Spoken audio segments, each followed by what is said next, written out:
Man, we got special guests, man. So, man, some of our first guests, man, we gonna welcome up from the organization Lyric Mentoring, man. We gonna welcome up K-Love and Phenom. Y'all give it up for them, man.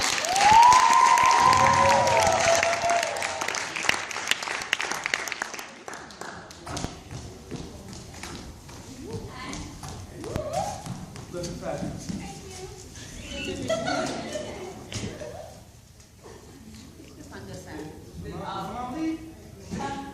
Right. Oh, this is live. Always late. So, how y'all feeling? Man? Oh, yeah, man, we feeling great. You know what I'm saying? Yeah. Just came out the limo. You feel what I'm talking about? So, man, I want to talk to y'all today about what y'all got going on in the world, man. You know what I'm saying? This movement that you guys sparked, man. First question we really want to ask y'all, man. You know, how did Lyric Mentoring really get started? Man, It was all mine. I was actually I was driving on Wabash, and I think it was late, and then I was at a light, and this homeless person came and started wiping my windows, and it was K-Love, and I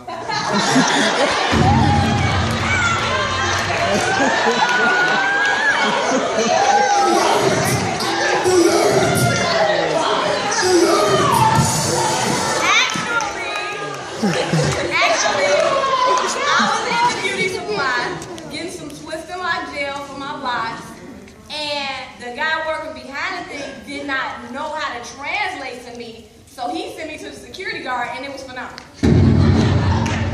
So, after he showed me where the twist and lock gel was, we got the rap in the tape, and he showed me that he'd be doing okay raps and whatnot. And so, I was like, you know, we could have a writing session, and then we could probably talk about doing some other stuff with some kids and whatnot. Oh, okay.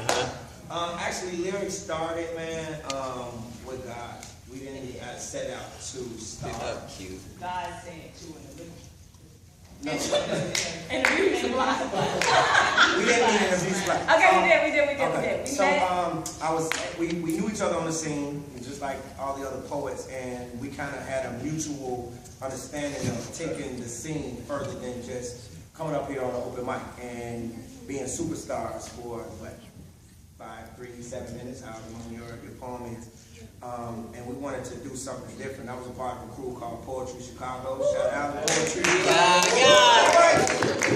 Crazy, man. Y'all done heard of it, man. Check them out. And so with that group, our whole mission was to just hit the scene and just create fertile ground for the youth. And I was over at South Shore doing the Man Up program, and all the girls like, what you gonna do for us? Well, I don't teach girls how to be girls. You know what I'm saying?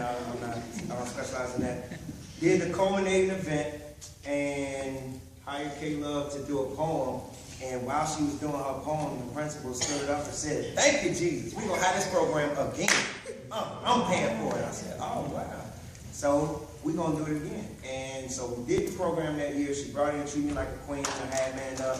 It was awesome, but I knew her magic when the money that the principal said she had was only a little bit. And so I broke her off $200 of that, and she made it look like $1,000 for those young ladies. And so it was built after that was the magic of us working together. And then that money dried up. We did another program, that money dried up, and then we started working with like youth guidance. And they didn't pay us for like 6 months. They didn't pay us for a long time. And that was the truth of who we were, because we kept coming. We kept coming. We got threatened to be evicted. Phones got cut off. It was hungry time. We still came and did not come anything. Come on, all these stuff.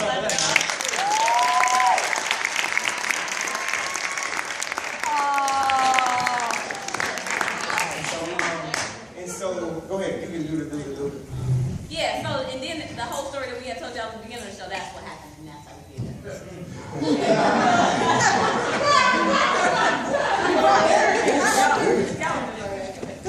So I want to know, I'm sorry. What's the next big move with Lyric? Well, you know, we had told y'all this again, but I'm gonna tell y'all this again. We're going to turn our organization into a 501c3. We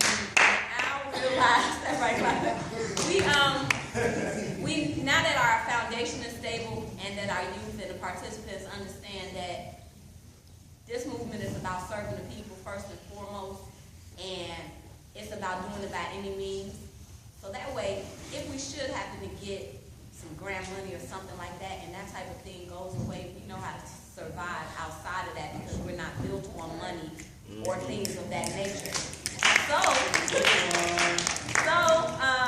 Now we can accept those type of things.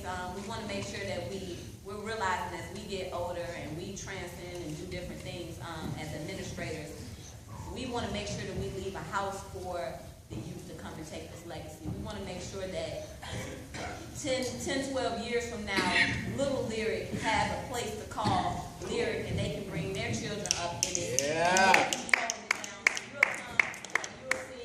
Veronica in charge of Lyric, and they might be hosting, and they might be in the back cooking meals for the kids and different things like that, man. So we're trying to make sure that we leave a home for the youth. So we plan on 501c3, Lyric Fest is coming up, taking Lyric mentoring the various groups, because it used to be easy to kind of just take Lyric Squad to different cities and perform, because there's a lot of them, but it's not that many of them. But now we got different entities, and we want to make sure that we get to spread that out to Little Lyric, and we get to spread it out to Higher Self, and we get to spread that out to all of the people that support Lyric and feel like this is their family. Like I said, outside of Lyric